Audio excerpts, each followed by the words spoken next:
I've been with the company for a little bit less than a month. I started off as an investor, and I actually worked with the CEO in a private company in the past, and I'm pretty active in the investment community in Chicago. That's my background.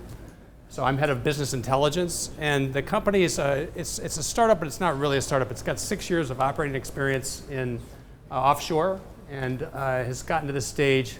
104 customers, big customers, companies you know well: Lay's, Levi's, American Brands, IKEA, Tetra Pak. These are all companies that have stayed with the company. It's 100% customer retention. Generally have gone from one plant to multiple plants, and I'll kind of give you the background. It's the problems that the company solves are, hold on here. What did I do?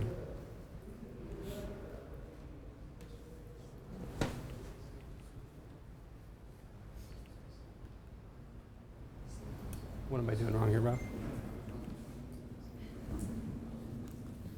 Okay, here we go.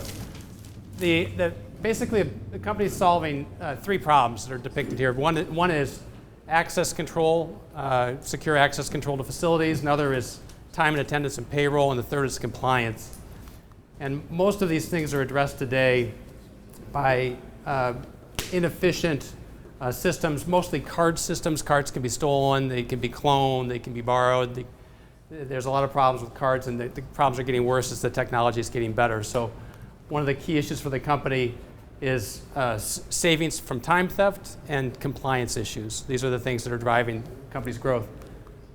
Here's a depiction of, I'll give you a kind of bit of background. Is the company's, when you see it, you'll think of it as a gate company, which is completely wrong.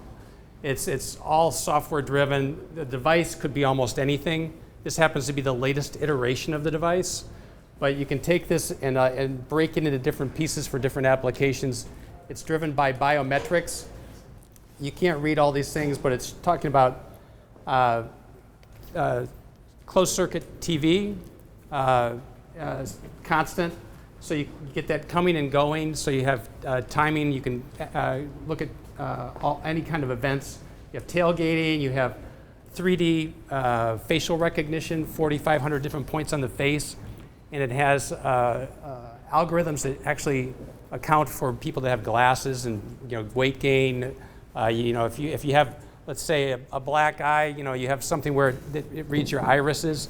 It takes the information and weight shifts it, so it comes to accuracy depending on the information it gets. So if you come up, you get, here's an actual video from the first installation in China of this product. Here's someone coming up, just palm vein, reads the veins in the palm without touching. In the next application, you'll see these are different points of technology on the machine: 3D facial recognition and iris recognition. And in less than 1 second, it has an authentic identification. We actually had to slow down the identification because when somebody walks up, they don't have to stop. It gets people immediately. It gets them so fast that they don't actually believe it's accurate. So we had to slow it down. So when somebody comes up, they kind of have to think like, "Oh wait, now it got me," because before they thought like this isn't even working. Let's see here. It's a lot of words. The point here is that this is a platform of technology, and the gate is just a vehicle for collecting data. And it interacts with the cloud, which is why it's called CloudGate. It's named after the bean in Chicago, which is also called CloudGate. The company moved its headquarters from Lahore, Pakistan to Chicago. I didn't know this, but Lahore and Chicago are sister cities. And after the founder won the MIT Innovation Award, he was granted a status, this is kind of a super status, that he can have an American visa and live here now. So that's a big breakthrough for the company. They were able to move the headquarters here and kind of move from being a Middle Eastern company to being a global company. That's the goal. You can see up in the upper right is all the different software systems that we integrate to. So you can take information through the CloudGate and actually have it directly feed into other systems like ADP or into would be another good example, Skype. You can use it for sending messages back and forth.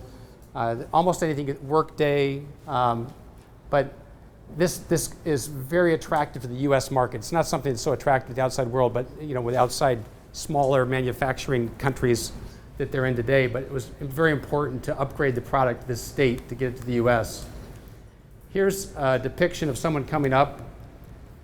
The system identifies them, makes a match, takes a look to see, are they on the schedule? Are they supposed to be there that day? They go through, it captures their information, feeds the information off to the server, takes that information off and can use it for different things. It can use it for alerts to tell coworkers that the person's arrived. It can capture information for dashboards for performance. You can have apps on phones that would be for a manager to know when people that are part of their staff have arrived at the facility. So there's a lot of potential detail that people are using.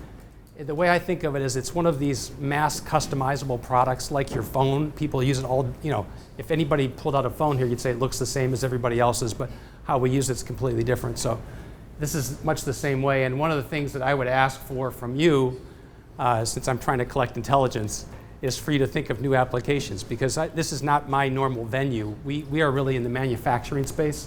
Almost all of our customers today are plants, facilities that have lots of employees and use the system for pretty mundane things.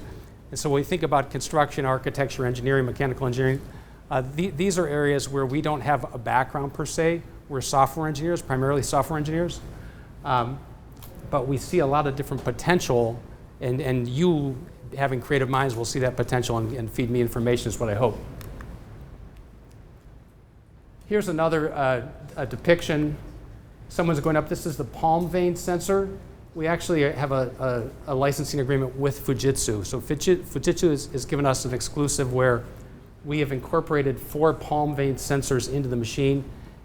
Today it reads the veins in the palm. In the future, in probably about April of next year, they'll have a version of this that actually reads the contour of the hand in addition to the vein structure. It's just a way to get a faster, more accurate read.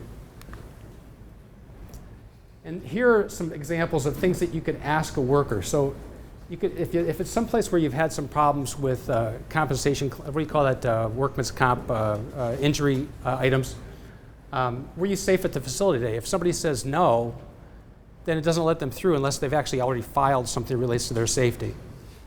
Another example might be, pull another one up here. Have you signed your NDA agreement? So if somebody's coming as a visitor, you want to see, that they've signed the NDA agreement before they come in and see the lab work that they're supposed to be, signing for. And here are some other examples. We have one company where it's a company, Tetra Pak, where they said, if you could just let us query our employees about whether they're going to eat lunch or not. We throw away so many lunches because they're supposed to get a free lunch, but when they show up, a lot of people are on a diet, or it's sometime where they're in a restricted diet, so they don't eat what we give them, so we have a lot of food waste. We'll actually be able to pay for this system just out of food waste alone. With these and countless more tech advancements shaping the way we work and play, we want to hear what you have to say. Leave us a comment in the section below, check out all of our other videos, and be sure to subscribe. Thanks for watching.